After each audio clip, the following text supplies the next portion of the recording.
Lucchese family was involved in every aspect of New York's economic system.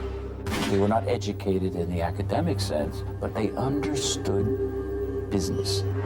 Treachery ruled supreme in that family. The treachery that was orchestrated enabled the government to effectively prosecute the leadership of that family.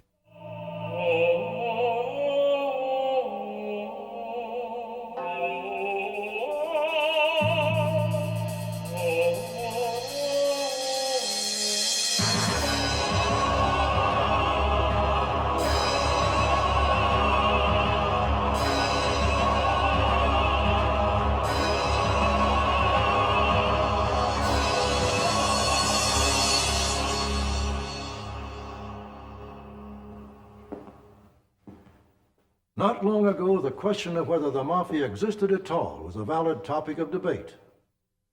Many people, including FBI Director J. Edgar Hoover, for years denied the very existence of organized crime. And for years, the country's top racketeers were able to elude the justice system. With the exception of post-communist Russia, the U.S. has long led the world with the most pervasive organized criminal presence anywhere. And while the mob flourished under Hoover's hands-off policy, recent decades have seen significant inroads by law enforcement. Some say the Mafia has now come full circle, returning to its roots as a loose association of disparate street gangs. None illustrates this reversal of fortune better than the Lucchese crime family of New York. Named after the second boss of the family, this organized crime dynasty traces its origins back to the streets of New York City early in the 20th century. New York was a port of entry for most of America's European immigrants. It became the breeding ground for some of organized crime's most notorious members.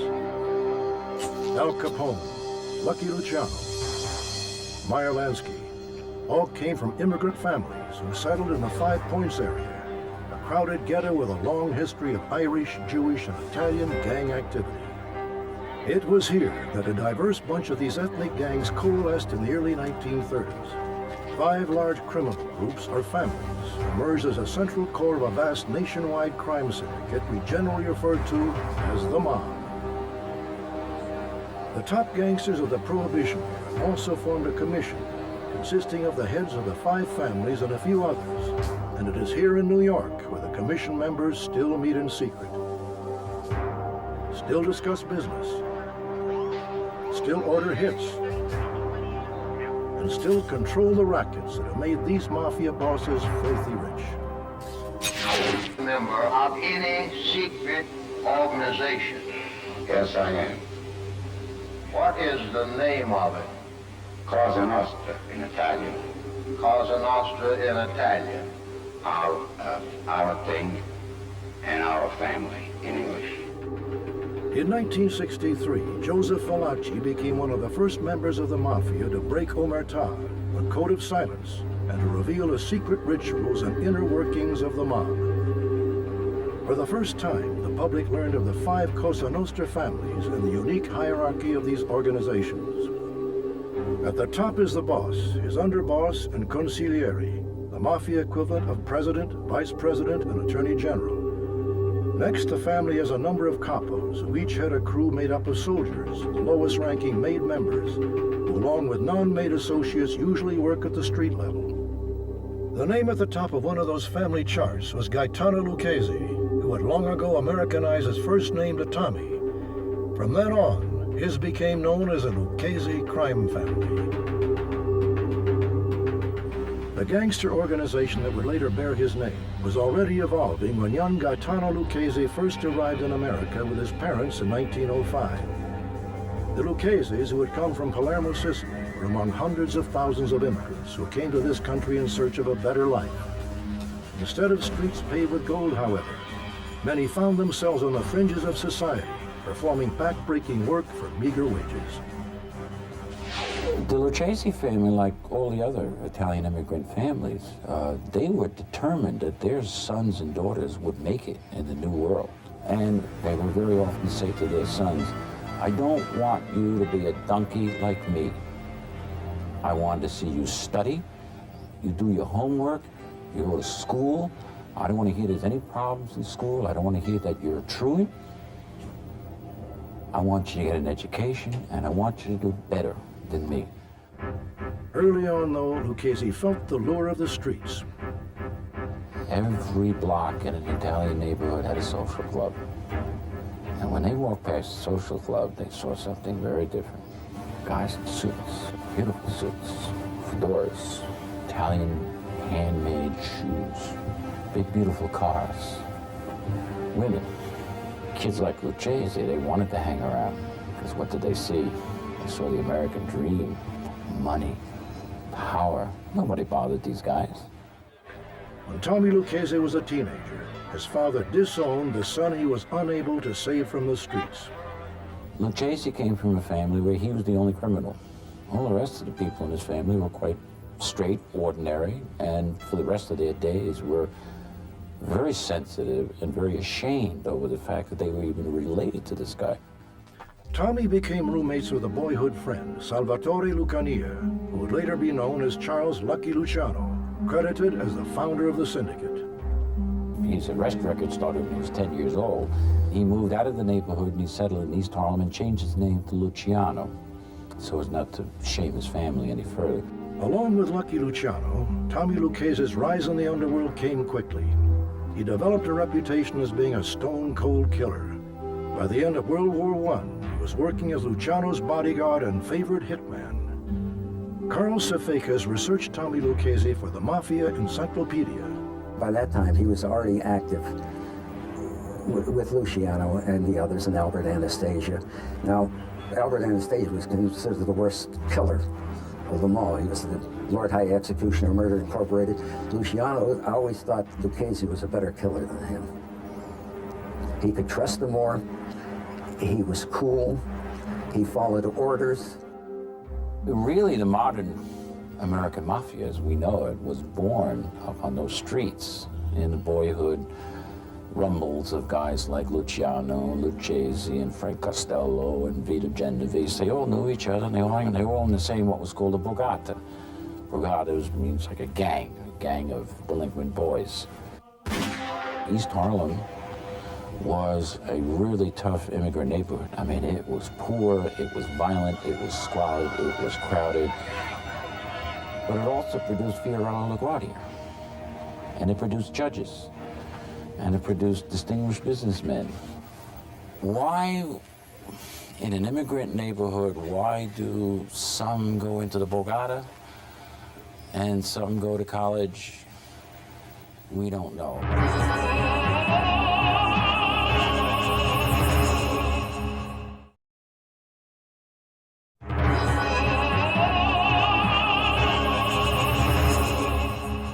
Lucchese, Luciano, and many of their friends eventually became members of the large gang run by Joe the Boss Masseria, a Sicilian who operated out of the Italian neighborhood of East Harlem. Bootlegging was their main source of illegal profit, made possible by the national ban on the sale of alcohol. While supporters of Prohibition had hoped it would cure America's social problems, in reality, it provided gangsters with the opportunity of a lifetime. Lucky Luciano and his criminal associates worked out an elaborate system to import and distribute alcohol all over the United States. Meyer Lansky masterminded the finances. Tommy Lucchese organized the transportation system. Frank Costello handled the bribery of law enforcement and politicians. These were guys who were innovative thinkers. They were smart, they were shrewd. They were not educated in the academic sense, but they understood business. They understood markets. They had all the requisite talents to become great businessmen. But for reasons that we don't quite yet understand, they went in another direction. By the mid-30s, the business of bootlegging had become highly competitive and dangerous, with violent turf wars breaking out all over America. In New York, Joe the Boss found his supremacy threatened by a new Sicilian arrival, the power-hungry Salvatore Maranzano.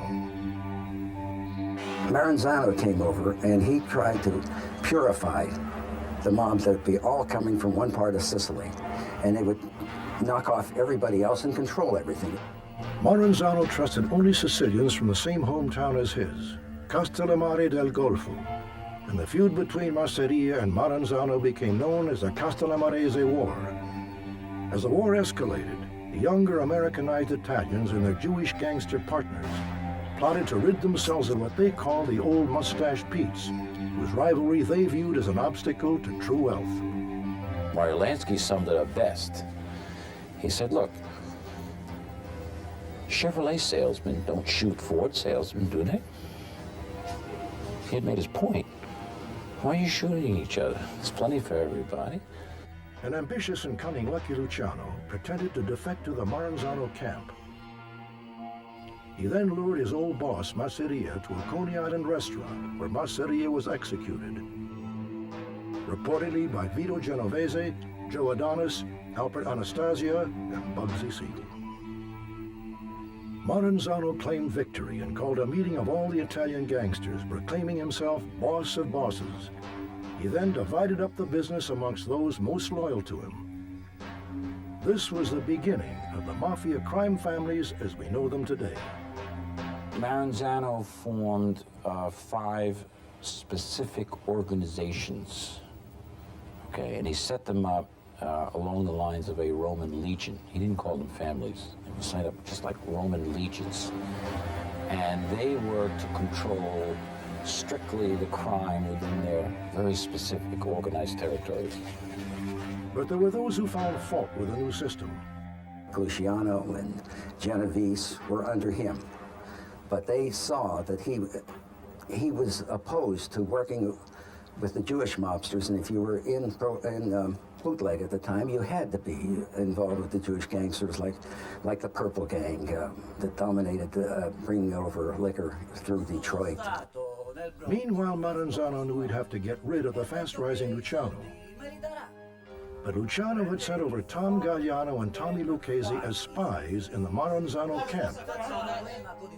Maranzano was no fool. He knew he had to get rid of Luciano and the whole bunch, and Costello and the others. So he was planning to kill them all. However, the 2 spies that he trusted very much was Gagliano and Lucchese. Lucchese warned Luciano of the plot. The Luciano loyalists then counter-plotted and sent Lucchese to Maranzano's office on the pretense of having urgent business to discuss. Within moments, 4 Jewish gangsters posing as treasury agents burst into the office and lined Maranzano's men up against the wall. Lucchese fingered the victim, and the assassins carried out the hit on Maranzano.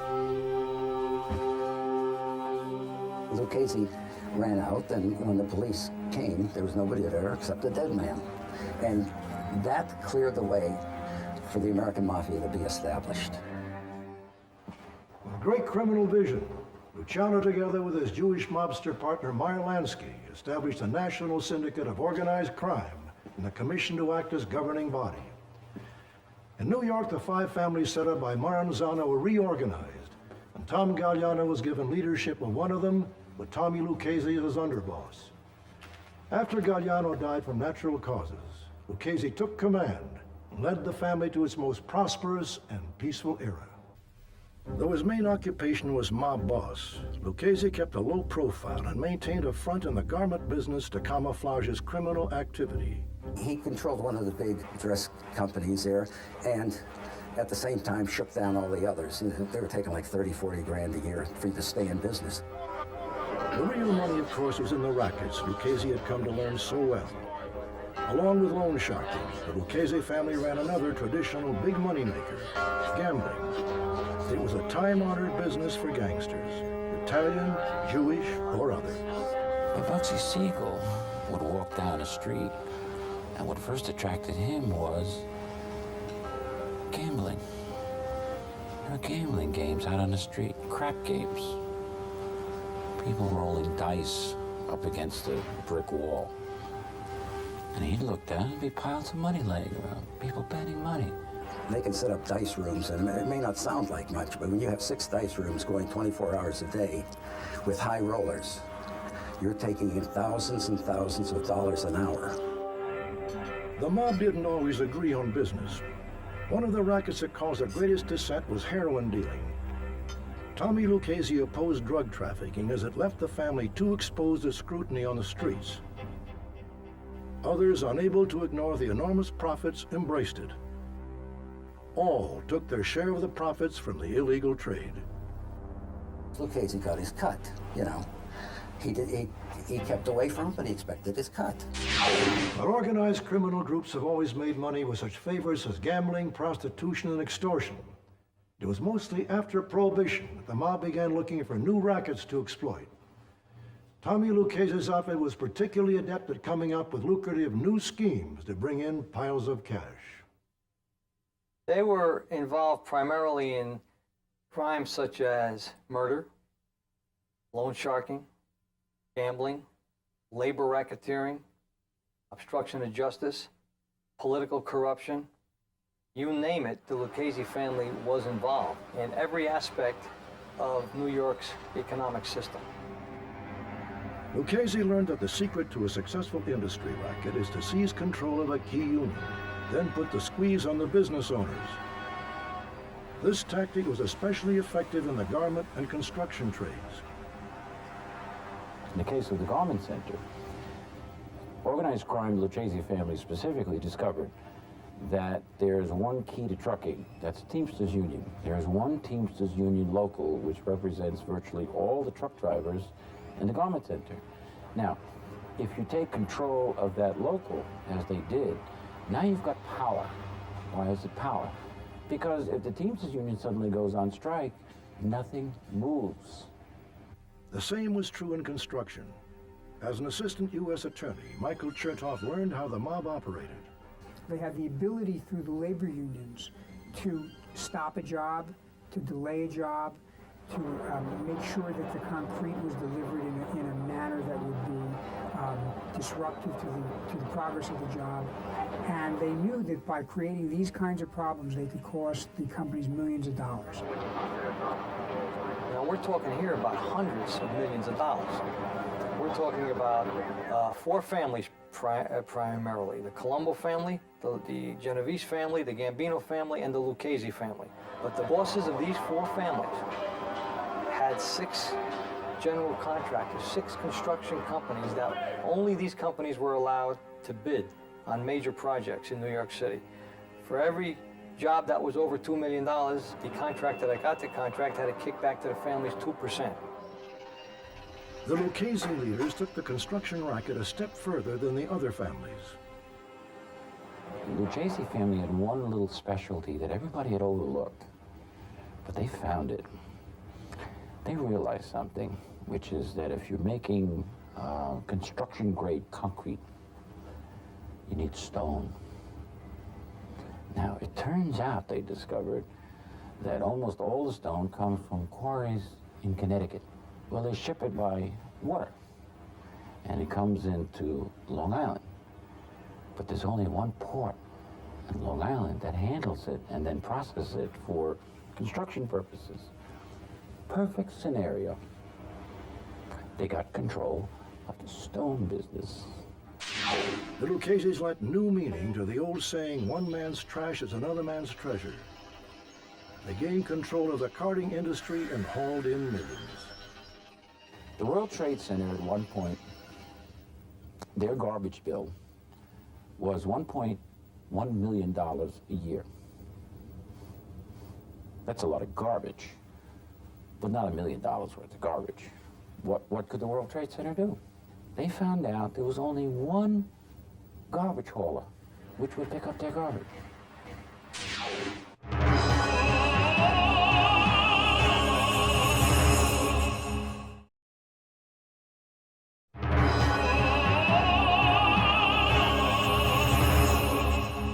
Some business owners rebelled against the mob, but found themselves fighting a dangerous battle.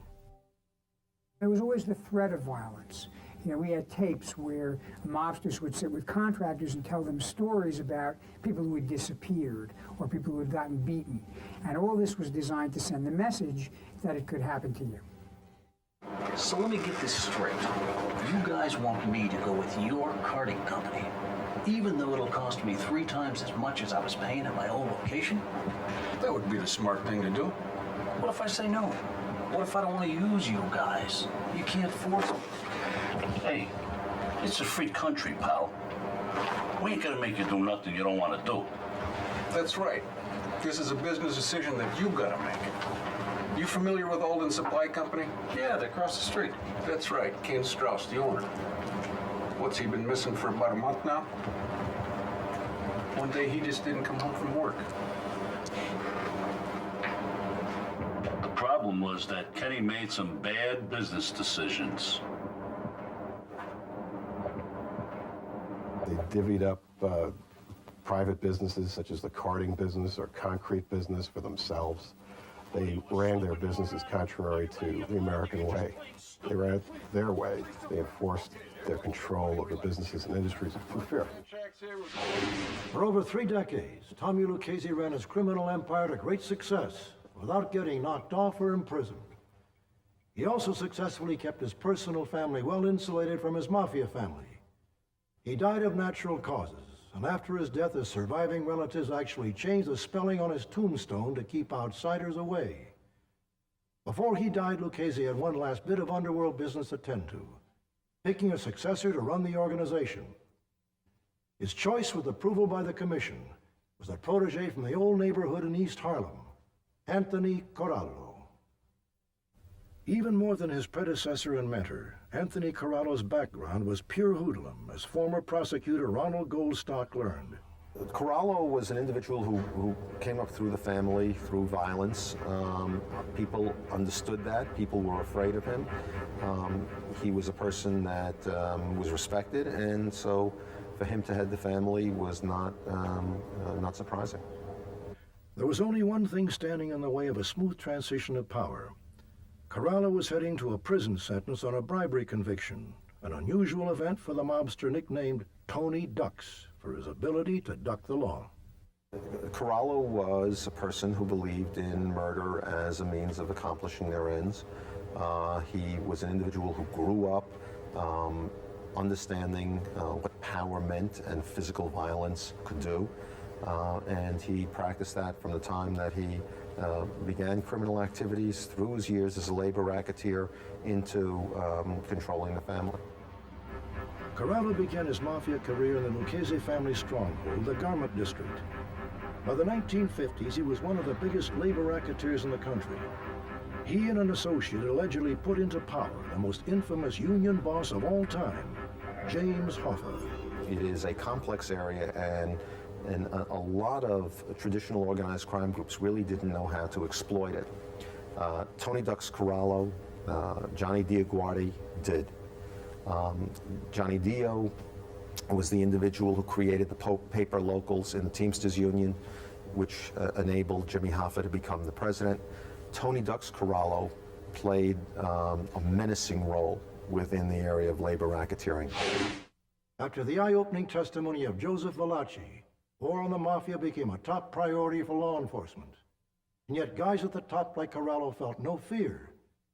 The authorities were learning that traditional methods of fighting crime had no long-lasting impact on the mob. For decades, gangsters operated with virtual impunity. On a local level, law enforcement was corrupt from top to bottom. At the national level, a limited war was fought by the Federal Bureau of Narcotics, while the FBI, under the rule of J. Edgar Hoover, officially said there was no mob. For a long time, until he was embarrassed into admitting the existence of organized crime, Mr. Hoover refused to admit even the existence of organized crime. Various explanations for Hoover's position include persistent rumors of a secret personal life. The mob threatened to expose his lifestyle.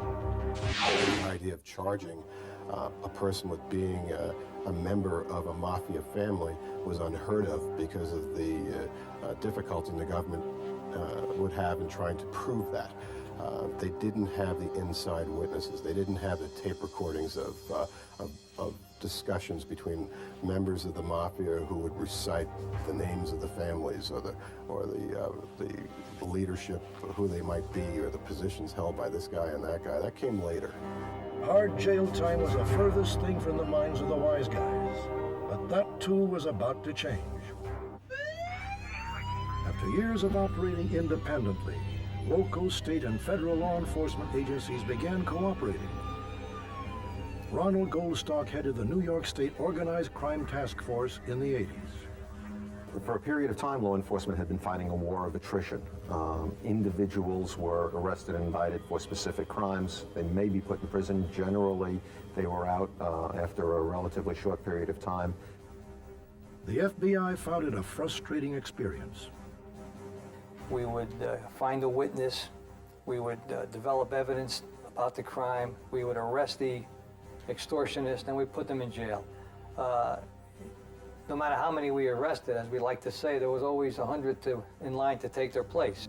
One thing law enforcement knew was that often mob-related murders occurred with no witnesses or with witnesses who were themselves mobsters and not likely to speak to the authorities. When a member of a gang was killed, it usually sent a message to the others to keep quiet.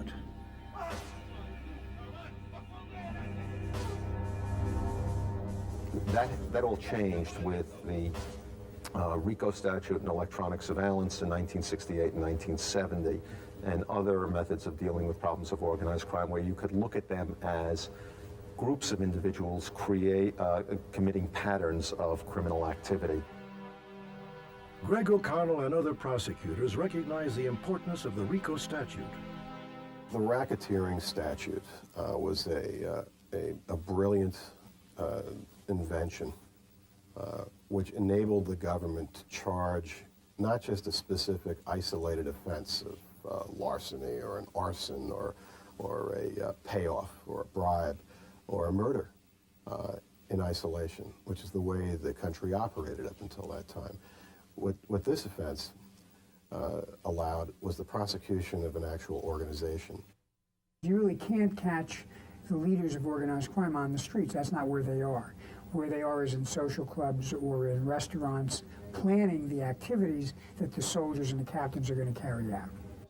We would plant mics in clubs, in bars, in restaurants, in homes, in different rooms.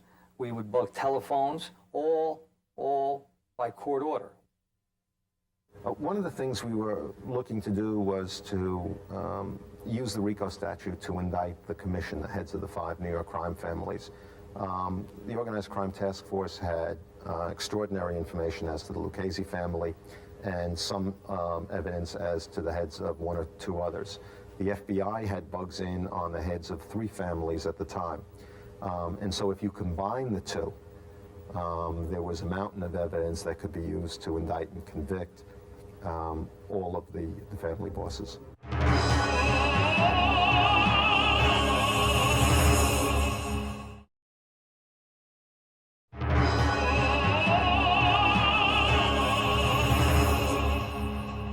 The New York City Police Department and the FBI began working together with a common goal.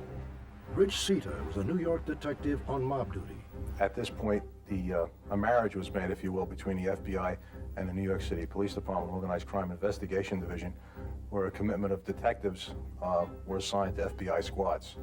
And those squads were dedicated to investigations, proactive investigations into organized crime families in the New York City area. I personally don't believe we could have done the job that we did without the help and assistance of the New York City Police Department. They had an ability to do things from their days on the street as cops and their experience that we could not do. We as agents could not do. We complemented each other beautifully, and it couldn't have been a better match. And without them, as I say, we would have never succeeded as well as we did. One of the most significant achievements of the joint effort was the planting of a bug in the Jaguar belonging to Lucesi capo Sal Avellino. Investigators learned that Tony Ducks routinely rode with Avellino to discuss Mafia business. Why we only got 150 trucks running when we used to have 300 trucks running, so. You got half of that on the other side, Tony. I mean, come on, we're doing the best we can. Busting my chops here.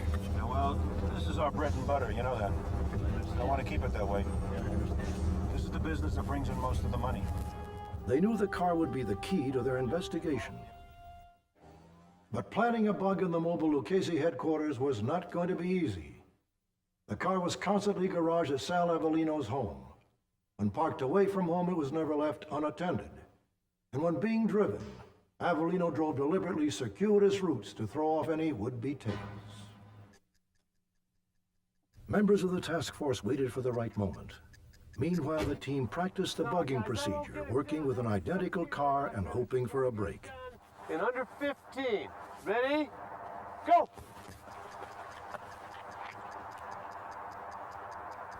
That opportunity presented itself one rainy March night when Avellino drove to a catering hall in Long Island for a garbage industry function. Avellino turned the Jaguar over to two of his hoods, whose job it was to stand watch over the car while their boss was inside. Meanwhile, the team of bugging experts were watching from the far end of the parking lot. With rain pouring down on them, the two guards finally decided it was safe to leave the car briefly and ducked inside the hall.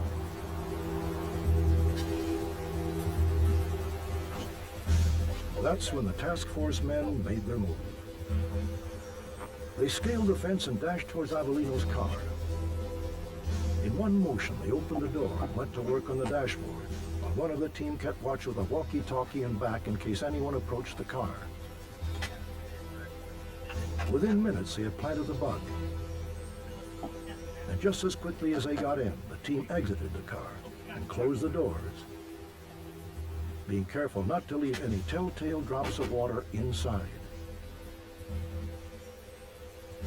When Avellino left the catering hall later, his two bodyguards helped him into the car, none of them suspecting even remotely that the Jaguar had been tampered with. Here, Tony Ducks and Avellino can be heard discussing the merits of inducting their sons into the Mafia. Andy Russo just made his other son, the youngest one. Boy, I guess on the last, recently, I don't know when, I mean, you know, in the last year, yeah, he made his two sons. So they'll make him, no, I mean, not my thinking right now is no. Might change 5 years from now, 10 years from now. Right now, my thinking is no. The original objective of the investigation was to capture evidence, collect as much evidence about the carting industry. Well, what do you know? They caught conversations of the boss of the Lucesi crime family speaking about a variety of crime family interests, including the concrete case. And those tapes were the foundation for what was later known as the Commission case. This was the effort by the U.S. Attorney's Office to bring down the heads of all the New York crime families. Michael Chertoff was the lead prosecutor. What the case did was we essentially proved the activities of the Commission over a 50-year period. We had evidence about the famous 1957 meeting of the bosses in Appalachia, New York. We had evidence of other Commission meetings, and we actually demonstrated members of the Commission engaged in dividing up the proceeds of extortion in the construction industry in the city of Manhattan. Bosses and their lieutenants sitting down and talking about how to cut up the money that they were receiving from concrete companies that were paying off on every contract that they engaged in Manhattan. Basically what the Commission did was divide up every contract involving the pouring of concrete that was over $2 million in value among the four families. The Banana family was cut out of that conspiracy. And every job would result in a payment of 2% of the contract price to the bosses, who would then divide it up among the various families as their share of this extortion operation. We also proved that the Commission had authorized the murder of Carmen Galante, who was the boss of the Banana family in 1979, and we did that in the old-fashioned way. We used fingerprint evidence, we used eyewitness evidence, and we used circumstantial evidence from videotapes and photographs. And with that evidence, the wiretaps, the physical evidence, the fingerprints, we were able to put together a picture of the activities of the Commission really going back to the early 1930s. When the case ended, the top ranks of the New York Mafia were off to prison. Tony Ducks was sent away for the rest of his life. It was a milestone in the war against organized crime. All of us who worked on the case knew it was going to be a legendary case. This was the top echelon of the Mafia. For the first time, we were going to prove the existence of a commission, that there was a nationwide syndicate. We were going to prove events that had occurred 30, 40, 50 years ago that one had read about, but that had never actually been established in court. We knew that to take down the bosses, who were long viewed as the most secretive and the most hidden and the most powerful members of organized crime, would be a devastating blow. And at the end of the case, when every single defendant was convicted on every single count, I think we felt we'd achieved a victory that was really remarkable.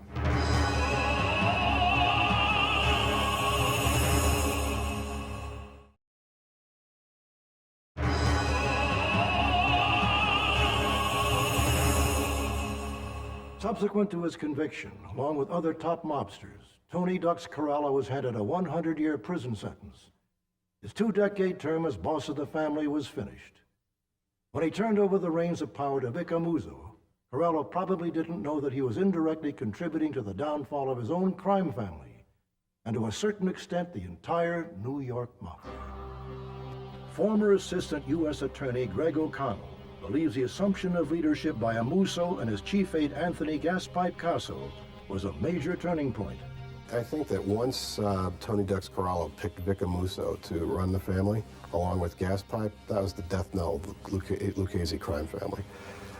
It was a reign of terror in the Lucchese crime family, where treachery ruled supreme in that family, and where the treachery that was orchestrated by Amuso and Casso enabled the government to effectively prosecute the leadership of that family.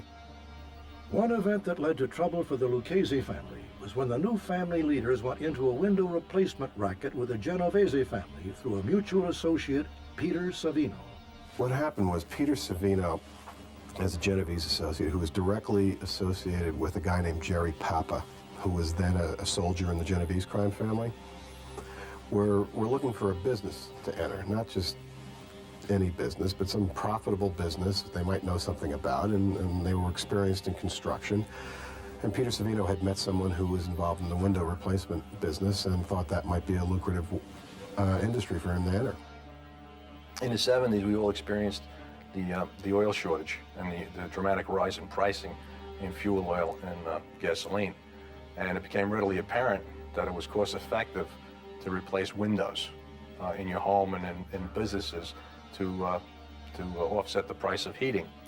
The New York City Housing Authority, if you looked at New York City, you saw the number of housing projects, housing developments that they had a tremendous amount of windows and a tremendous amount of money that they were pouring into heating. It all came as a part of a program to better insulate the buildings and reduce energy costs.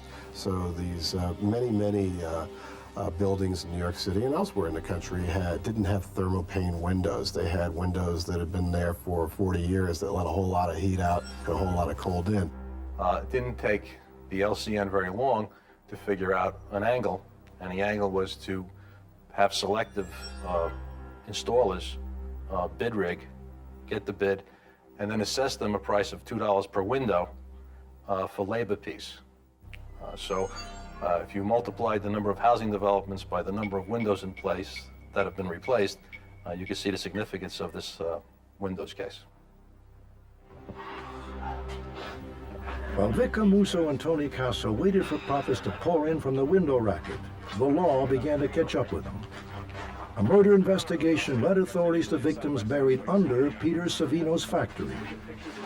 Upon digging up those bodies, as we were standing there watching this evidence come to us, we realized that we had what we needed to roll and to confront and roll yet another very influential and knowledgeable person in the Genovese family, and that was Peter Savino. And he ran around for 18 months, wired up in a secret undercover investigation against numerous members and captains and underboss and consiglieres of various crime families, until finally we pulled the plug. The windows case was successfully prosecuted through a cooperating witness, Peter Savino. He had the inside knowledge, if you will, of the machinations that occurred that allowed this case to proceed. How the bids were rigged, how the payments were extorted and distributed. When we indicted the windows case, Vic Amuso and Anthony Gaspipe Casso, who were then the boss and underboss, the two highest ranking members of the Lucchese crime family, fled. And while they were on the lam, They began a series of contracts on their own leadership, which we later prosecuted Vicamuso for and Gaspipe Casso. They knocked off captains who they thought might be treacherous. They labeled them as rats and ordered their own soldiers to kill their own. And it happened half a dozen times. The murderous actions of Gaspipe Casso led authorities to believe he was either insane or just plain stupid. Stupid to a degree that is almost breathtaking.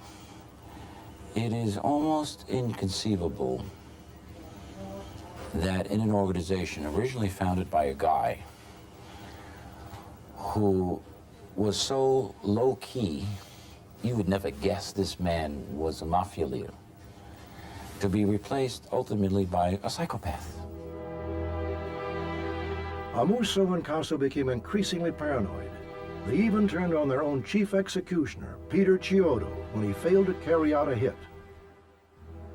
After an attempt was made on his life, Chiodo flipped and became a witness. So did acting underboss, Little Al Diarco. In 1993, Diarco walked into the FBI's office in White Plains, New York, after being falsely labeled a rat. It was an event law enforcement was waiting for in their ongoing war against one of the world's most successful criminal dynasties ever. This is it. Let's hear it. Okay.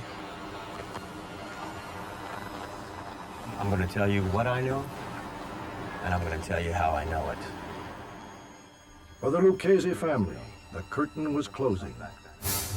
Prosecutors were able once again to strip away the top layers of the family leadership. Vicamuso is still the boss of the Lucchese crime family. That's what I think the government's view of the situation, based on the evidence, their current understanding, is that he hasn't relinquished control, but he could. Former FBI agent Bonavolonta believes the Lucchese family is in serious trouble. The new leaders, the leaders of today, the second and third team, as I have always called them, they're tied not by honor, respect, and family. They're tied by the economy. They're tied by money. They're tied by greed. And greed and money, those ties are much easier to break than honor, respect, and family. So what we're finding is a much less competent mafia leader today, the Cosa Nostra leader today, than we had in the 70s and 80s. You know, you ever see those charts? And, you know, the original Neanderthal or the Lucy, wherever it is, the earliest man, they look sort of ape-like. But as the time goes on, they get smarter, their brain cases get bigger, and now they're erect Homo sapiens in business suits. It's the opposite way here.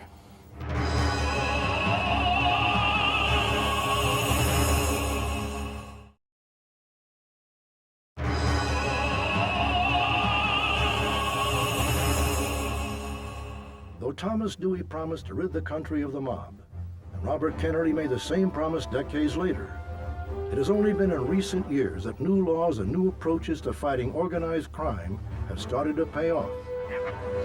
Federal, state, and local police have finally figured out how to work together effectively. Legislators have at last given prosecutors laws with teeth. The once powerful dynasty that was the Lucchese family has also been affected by cultural changes since the early 1900s. Old world traditions transplanted in the land of opportunity provided just the fertile conditions needed to produce such criminal masterminds as Lucky Luciano, Meyer Lansky, and Gaetano Lucchese. Later replacements for the founders of the National Crime Syndicate seem to have taken a Darwinian step backward. If people think the battle is over, if they walk away from the constant need to fight organized crime, then in 10 years or 20 years, organized crime will come back. Though many have proclaimed the death of the old mob, especially the dynasty once ruled by Tommy Lucchese, law enforcement officers caution that the mafia is down but not out. They remind us of the amazing power of criminal enterprises to regenerate. And while the Lucchese and other crime families may never regain the power of decades past, they continue to operate in the shadows. They are constantly devising new rackets and new ways to elude prosecution. Perhaps the final chapter will unfold as law enforcement further refines its efforts to stay one step ahead of the wise guys. I'm Robert Stack. Thanks for joining us.